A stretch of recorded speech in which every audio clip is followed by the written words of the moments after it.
Welcome back to The Extract. I'm Kyle Meyer, and next to me is Grégory Patriat from Jean-Claude Boisset, vin de Burgundy.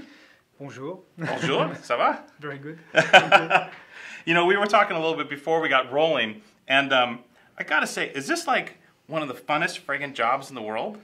Definitely, yes. To live in Burgundy, trust me, there are worse things, worse places to live in, for sure.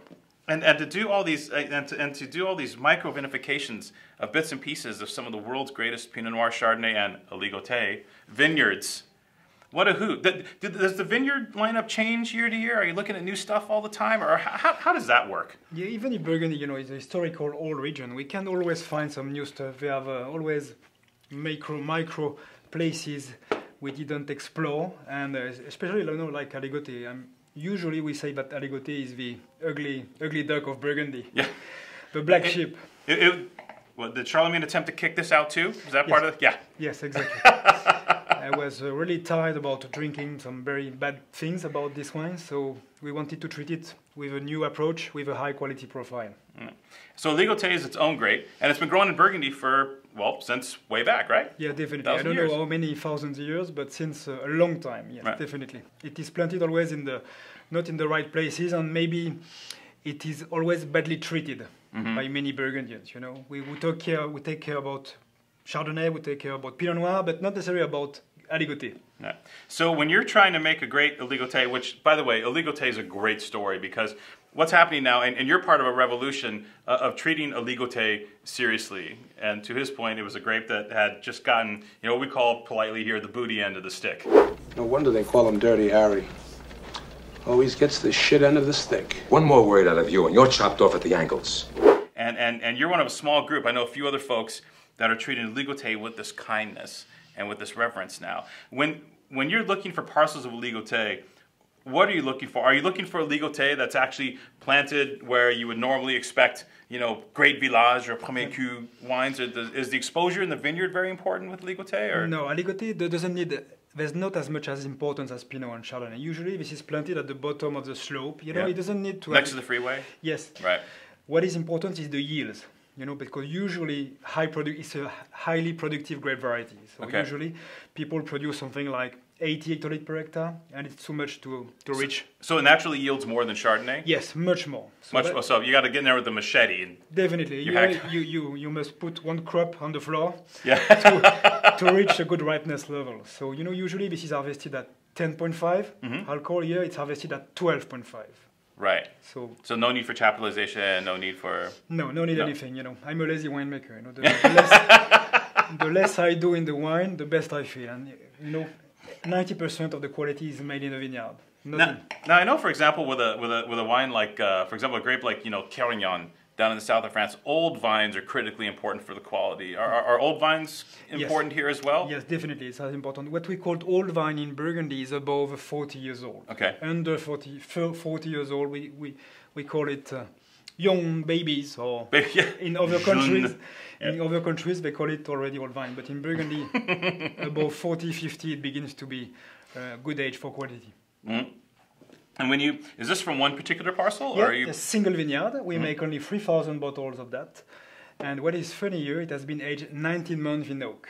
19 months? Yes, this is what I wanted that's like a Grand Cru level élevage. We wanted to make a 5-star treatment for these little appellations. This is what is funny. I love to make some funny stuff and to treat an Aligote like a Pleuny Montrachet or a Corton Charlemagne. I think that's interesting to do it. This is wicked good. Definitely, and we have opened recently, this is vintage 16, we've opened recently vintage 07, so 11 years old, and this is still a baby. So really, the potential is there. When you treat it well... Is JC letting you look for more parcels, or is he going like, dude, Gregory, the one's enough? No, that's enough. That's enough because I cannot make... Quality is always about quantity, so it's not easy to make more with such a level of quality. But this level of quantity from parcel to parcel, it's in the true Burgundian sense, runs along the whole range of wines that you make. Yes, exactly. Right? Everything is micro, which it sounds weird, right? Because you think négociant, right? You think Jadot, whatever, throw some names out there. You think just factories and tank farms of wine. But in Burgundy, even amongst the négociants, it's not that way, right? No, exactly. But today, what is something that is very important, it has changed the last 30 years. 85% of the producers of domains are négociants today. Yeah, I know, they're going back and buying. 85%. So today, the difference is not between négociants and owners. The difference is between good and bad wines. Right. It is as simple. No, great point. And same type of deal here. Do you get folks knocking in the door? Like, somebody that has a parcel of, Vosne Romanée Premier Cru one year kind of goes, hey, and you're like, whoa. Yeah, no. For example, here we make only 3 barrels, 900 bottles of this one. Total production. Of the Jacquine. Of Vosne Romanée Les Jacquines. Is this a Lieu-dit? It's a Lieu-dit, yeah, on the south part of the appellation, next to Nuit Saint-Georges. Next to okay. This is the limit of Nuit Saint-Georges, so what makes a wine that is quite, that has some structure, yes. And it's organically farmed, and we use whole cluster here, 50% whole cluster. 50% whole cluster? Yes. That's an interesting point, because I think above 50% you feel too much the winemaking technique, It's too much rose-driven, the aroma. So here I prefer to use 50% maximum because it respects well the terroir, the definition of the terroir. I'm going to slip into wine geek mode for a moment. Do you use less whole cluster in vintages that are cooler? No. It's the same. It's a philosophy. Are you happy with that? Are you not? Yeah. To have a ripe stem in Burgundy, it's impossible. Always good.